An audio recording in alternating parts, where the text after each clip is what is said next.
Start with that, Jay. Mikel Arteta says he's never seen a decision like it. I've heard opinions on both sides in the last 12 hours or so. What do you think? Yeah, of course it wasn't a penalty. To be honest, though, initially, when I did first see it, at full pace, from the first two replays, I did think it was a penalty. But it's the third replay from a different angle, the third replay from that angle where you can actually see Saliba touch the ball with his head.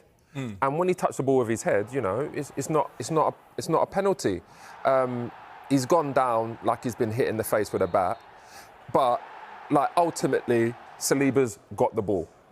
So it's not a penalty; it's a bad decision. What do you make of the argument that if the ball had been on the floor and he flicked it with his feet and he'd stabbed his shin, it would have been? Or you think because there's a touch? Yeah, it's because it's a touch. The ball's gone away. I think the only thing that I would look at there and say, because the ball has landed where he wants to run, I think the referee looked at it and said, OK, that's a penalty. But then when you look at all the angles that we have the privilege of seeing right there and then, I don't think it was a penalty. I think it was a bad decision. I don't blame the ref. I blame VAR, because as Jay said, you see where the ball went, Pedro looks like he gets there before, but you can see Saliba gets a touch.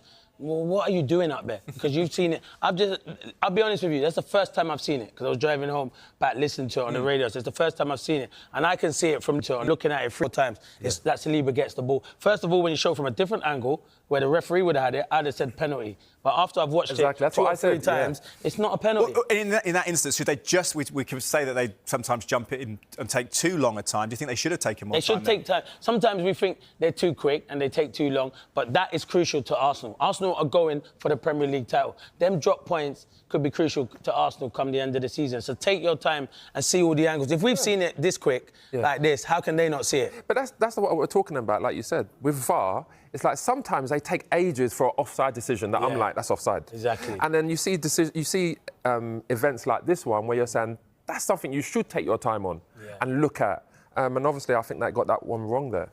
So he should have just gone to the monitor, Clinton. Would that be the easiest way to resolve it? Send Anthony Taylor? Yeah, send him to the monitor. Because I don't care if he's one of the best referees around, Anthony Taylor. Send him. That's what I feel sometimes they're worried in VAR, to send a top referee and overrule a top referee. Send him there. Everyone can make mistakes, and that is what VAR is there to, is to help you. Now, what does Mikel Arteta do? It doesn't make his weekend any good, does it? And I think, again, like you said, these are the kind of games, these are kind of points dropped that can cost Arsenal now.